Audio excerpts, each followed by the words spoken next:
歡迎大家出席今日嘅記者會。咁今日台上邊兩位醫生分別係衛生防護中心傳染病處主任張竹君醫生，同埋醫管局總行政經理李立業醫生。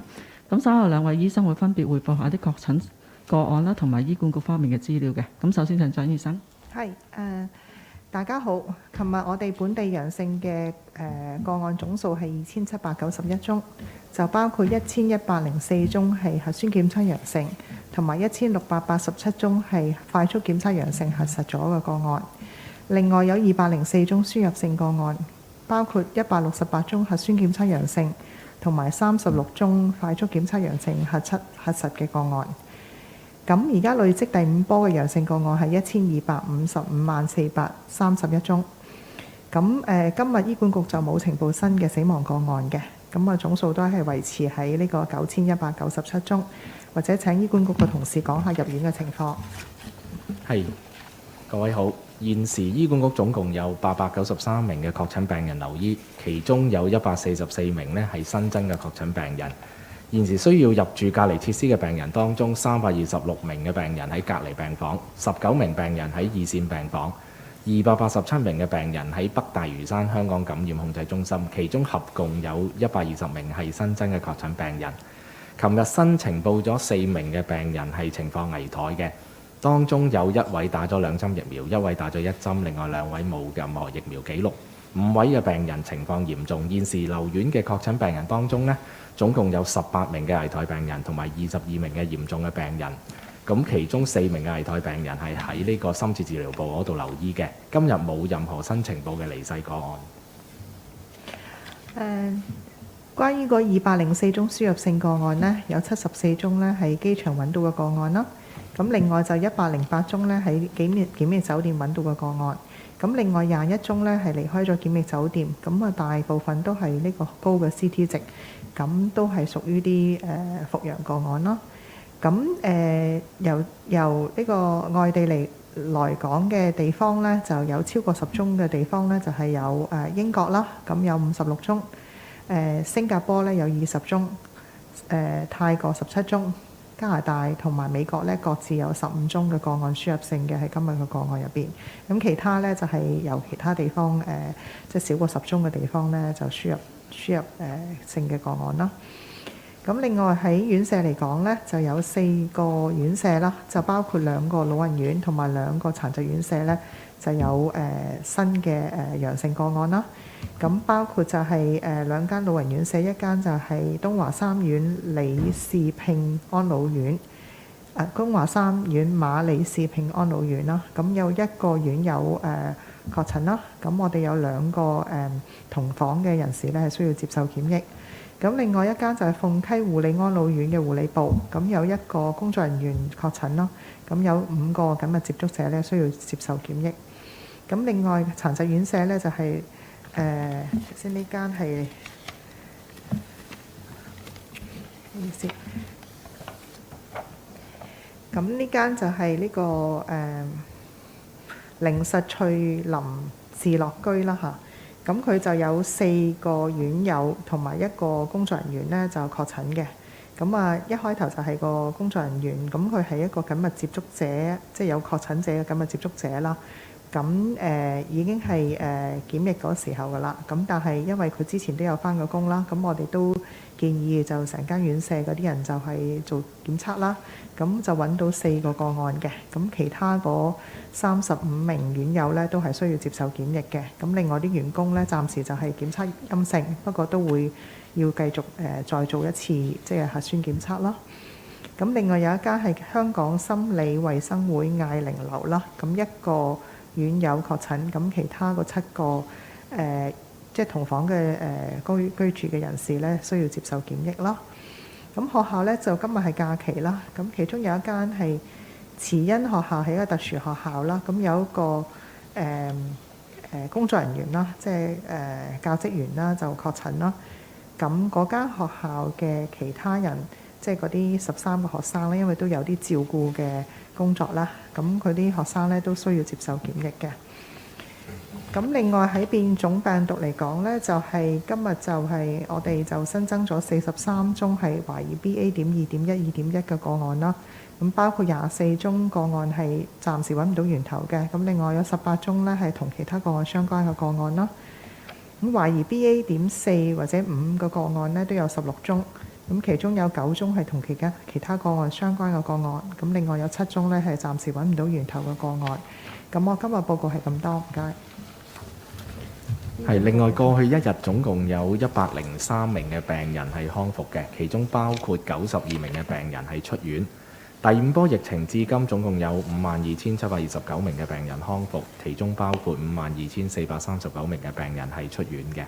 自2020年初開始，本港總共有65,109名嘅病人康復，其中包括64,819名嘅病人係出院嘅。另外有2位病人係經入院篩查同埋喺院內嘅測試係發現確診嘅，2名嘅同房病人係列為呢個密切接觸者。員工方面新增咗35名嘅員工確診，至今嘅確診嘅員工總數係24,708名。另外新增咗5名嘅員工返回工作崗位，總共係24,360名嘅員工係返回工作崗位嘅。另外呢度都會有一啲嘅公佈，係香港佛教醫院個護養病房呢，今日再多2名嘅男病人係確診呢個嘅冠狀病毒病嘅。2名嘅病人年齡係分別係57歲同埋55歲，情況穩定，已經轉翻去東華三院黃大仙醫院接受呢個隔離治療。病房至今呢，總共有16名嘅病人同埋4名嘅員工確診，已經進行咗徹底嘅消毒。感染控制組呢，亦都調查上述嘅個案嘅關聯，同埋同衛生防護中心跟進最新嘅情況。另外，博愛醫院田家炳護養院呢，亦都係有病人同埋員工確診，院方安排佢個病房病人同埋職員總共大概60人係進行病毒測試，再多1名63歲嘅女病人同埋3名嘅員工確診呢個嘅2019冠狀病毒病。2名嘅確診病人已經轉送咗屯門醫院接受隔離治療，情況係穩定。病房總共而家係有2名病人同埋4名嘅員工確診。感染控制組亦都調查個案關聯，咁佢哋都做咗一啲嘅環境樣本，42個都係陰性嘅。咁就另外院舍呢，亦都嘅病人，我哋而家有一個最新嘅出院嘅安排，亦都因應個疫情發展啦。咁公立醫院今日開始，我哋會加強個院舍確診病人嘅出院嘅檢測安排。嚟自安老殘疾人士院舍嘅確診病人，如果臨床嘅情況適合出院，醫護人員會安排佢哋喺出院前做一個嘅核酸測試，確定病人已經康復同埋不具呢個傳染性，先至會安排翻佢翻去呢個院舍嘅。新嘅安排係希望可以加強個檢測，以及係核酸測試較高嘅靈敏度呢，確保呢個嘅出院嘅病人已經唔具任何傳染性，加強保護院舍同埋其他長者同埋殘疾人士，減低呢個院舍裏邊感染嘅風險。另外，我哋亦都再三呼籲大家對疫情嘅發展呢要保持警惕，特別係未完成呢個接種疫苗嘅人士要盡快接種。未完成接種疫苗嘅院舍人士呢，希望佢哋嘅家人同埋呢個院舍嘅營運者盡快安排佢哋接種疫苗，加強保護。如果有需要呢，醫護人員我哋亦都好樂意去提供呢個協助嘅。今日嘅報告係咁多。而家係提問時間，請大家先舉手，用我同事交俾你嘅咪發問。咁喺發問之前，介紹下自己代表傳媒機構。第一位嗰邊最後講嘅位女士。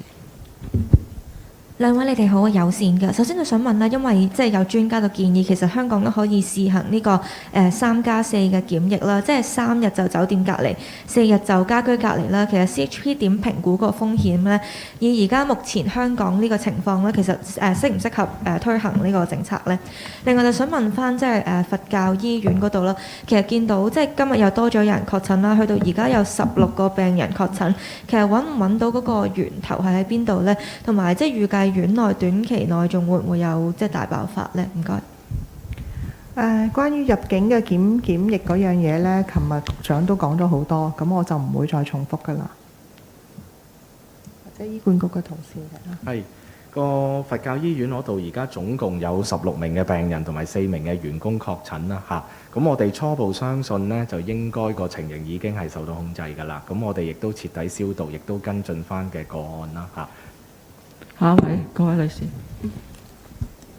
你好多now 嘅都想問下你，因為今朝都有專家話啦，就希望可以進一步咁樣縮短檢測嘅時間啦，就希望8個鐘之內有結果啦。就話如果檢疫7日，每一日都可以做到檢測8個鐘之內有結果嘅話咧，就可以放寬一啲入境嘅措施。想問下會點樣評估？其實而家有冇能力可以做到呢方面嘅措施呢？另外都想問下，因為而家重症同埋死亡率都已經偏低咗一段時間啦，其實香港會唔會已經有條件可以放寬一啲社交距離措施啊，或者係其他關於出入境限制嘅嘢呢？ CHP 會點樣評估呢？唔該晒。關於你嘅問題，其實琴日局長都講咗好多。咁關於個核酸檢測呢，要做到快準、多準、快易平咁樣，咁快速都係其中一樣嘅。咁而家暫時我哋都有啲指標呢，就係俾啲第三方嘅核酸檢測嘅核酸檢測商啦嚇。咁另外你個問題係唔記得咗，你第二題咩？哦，咁其實琴日局長又係提過啦。咁而家暫時就冇條件可以放寬嗰個社交距離嘅。下一位，前邊呢位男士。Hi, hello. A few questions from the South China Morning Post. For the first question, the CHP has previously said that the cases could rise to perhaps 6,000 cases a day. We'd like to ask, how is the hospital authority prepared in terms of manpower and facilities? And also, we want to ask, at which point will they need to turn some public hospitals into designated COVID-19 facilities to avoid a situation that we've seen in the earlier parts of the fifth wave? I also like to ask if you can tell us a little bit about the situation for the serious cases, the percentage rate for the serious cases, the hospitalized cases, and also the death rate, and what the situation is like now. Are you worried about these sort of indicators right now? Thank you. I'll leave to our hospital colleague to answer your questions. All right, okay. The cases number of the serious and also the critical cases is quite stable for the recent case, and there is we didn't observe any sharp increase on that. As for our preparedness, hospital authority, we have formed a emergency operation committee, and once it can be activated by our top management, we can increase our response to decrease our response time to monitor the situations and also to monitor the case number in order to implement some measures to increase our capacity to cater the increased number of the COVID cases. That will be in terms of the manpower. We now have a named deployment plan from the cluster hospital so that we can deploy certain number of manpower, especially the clinical staff, to the community treatment facility to help, namely the Hong Kong ICC and also the potential opening of the AWE and also the Penny Bay CIF. And also we have a plan to be within 48 hours we can mobilize some more than 10% of the hospital bed. That's mean nearly 2,000 beds to cater the increased number of the COVID patients. And also we have a response plan to reopen the AWE and also to increase the ward number in the HKICC to cater. And I think this is the plan from the hospital authority. 下一位，嗰位男士。兩位醫生你好，首先想問一問李醫生先嘅，頭先講到介紹下自己代表全部機構。明報嘅，想問一問李醫生，頭先講到院舍出院嗰個條件，想了解翻係即係邊一日要做 PCR 啦，同埋個要求係要陰性啦，定還是好似之前咁要CT 35以上就可以呢？同埋點解唔用翻係第5波之前要連續2日核酸先可以出院呢？同埋近日都留意到有好多病房出現係超過10個人嘅群組咁樣，想了解下即係局方有冇了解過中間點解會有一啲咁樣嘅爆發啦？同埋醫院有冇啲咩嘅感染控制地方可以改善？同埋現時病人入院篩查嘅時候，其實係咪即日就採樣嘅呢？咁個報告係即係幾耐可以有結果咁樣呢？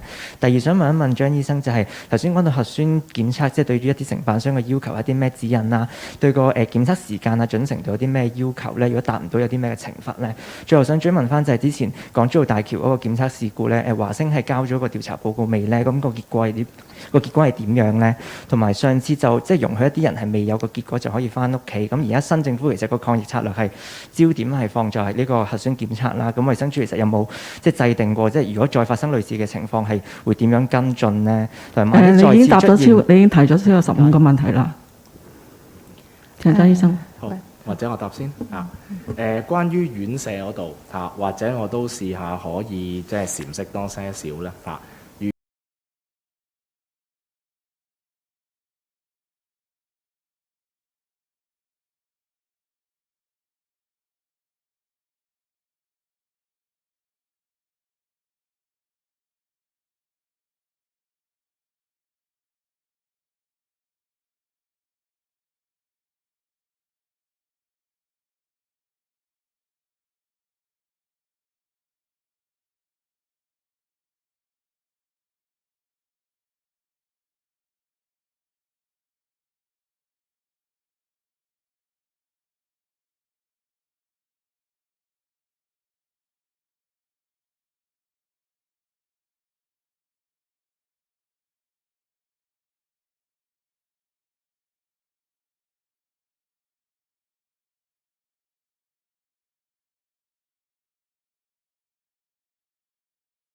我哋喺個環境測試上呢，全部都係屬於陰性嘅。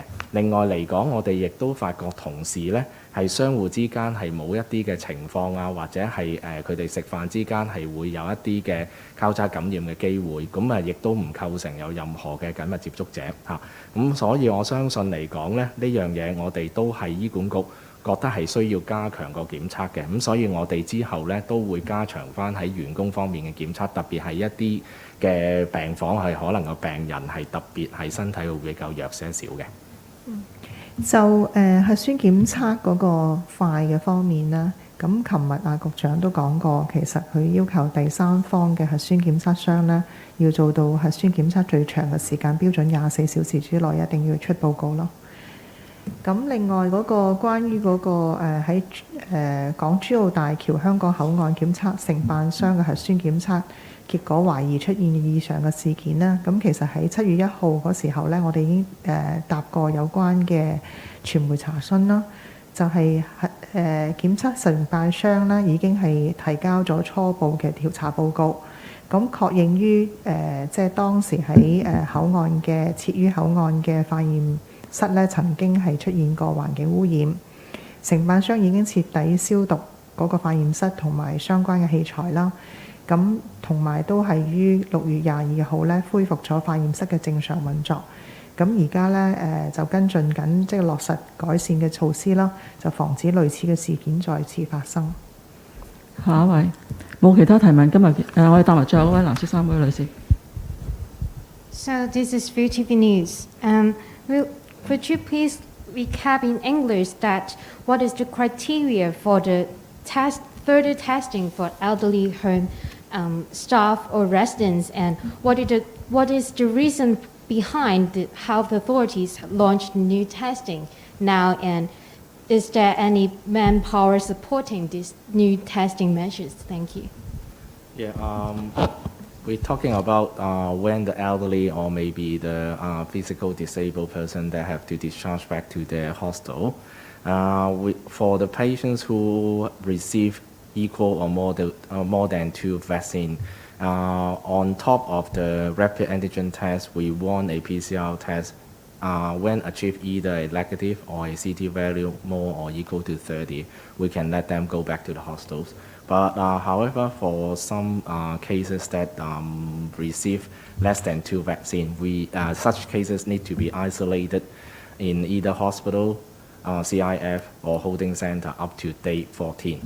We aim to increase the protections to the other cases in the hospital because they are more prone to a severe illness. And I think the CT value more than or equal to 13 has been demonstrated to be safe and also evidence-based and on a valid scientific background. 今日記者會完結，多謝大家。